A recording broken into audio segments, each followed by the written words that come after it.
Starting off with, normally it's Zappa plays Zappa, but now it looks like it might be Zappa versus Zappa. Earlier this week, Dweezil Zappa, I guess, airing his grievances with his brother and the Zappa Family Trust with the New York Times. Ahmet, his brother, not happy with this, is trying to communicate with him, according to what Ahmet said in New York Times as well as a rebuttal to it.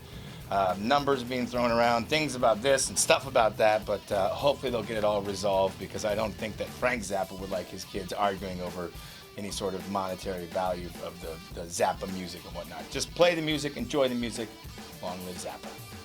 Well, it was announced this week that the Holy Festival will be coming out to Indio, California's Empire Polo Grounds. It's actually going to be called Desert Trip, and this is one hell of a trip. Bob Dylan and the Rolling Stones are going to open things up on Friday. And then, according to Golden Voice, the organizers behind Coachella, they'll have Neil Young and Paul McCartney on Saturday, with The Who and Roger Waters closing out the event on Sunday. Now, you look at these ticket prices. For a single-day pass, $199. 3-day general admission, $399, and it goes all the way up to $1,599. That being said, 1 week and a day out, Rockfest, $47.50. Get your tickets now before they jump up to $75. Putting things into perspective there.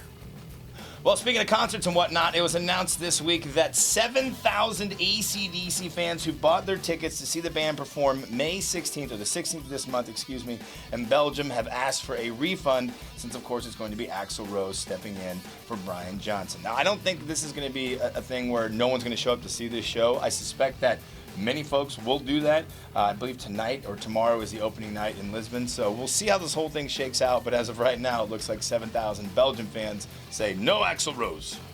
Well, score one for Creed frontman Scott Stapp for trolling the internet, making people assume that he was going to be the new frontman for Stone Temple Pilots, so much so that STP themselves had to tweet out, never once has Scott Stapp been considered as the frontman, nor is he the current frontman for Stone Temple Pilots.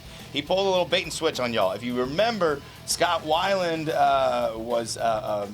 fronted a real brief band called Army of Anarchy, or Art of Anarchy, is what it was, excuse me. It's got Bumblefoot, formerly of Guns N' Roses, John Moyer, Disturbed, as well as John and Vince Voda. Well, it seems that Scott has now stepped in as the frontman for that band. They were going to make the announcement in July, but given how much the internet was ablaze about him possibly stepping in for STP, they had to make the announcement this week.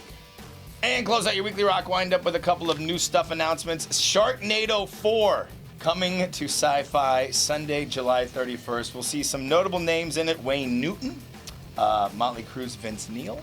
Also, it seems that Slipknot Stone Sour frontman Corey Taylor is going to be part of this phenomenal franchise.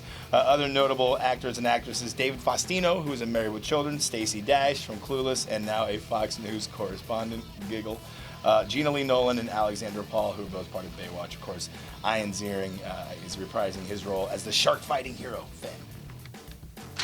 Oh yeah, one more thing. There's a new Motorhead hooch that's out, inspired by the band. It's called Snaggletooth Cider. It's only available right now in the UK. Hopefully that'll swing itself over into the States. But 5.5 ABV per bottle, so drink up, enjoy. I'm Nivens. Thank you very much for tuning into your weekly rock wind-up. Have a great weekend. Don't forget, next Saturday, Rockfest.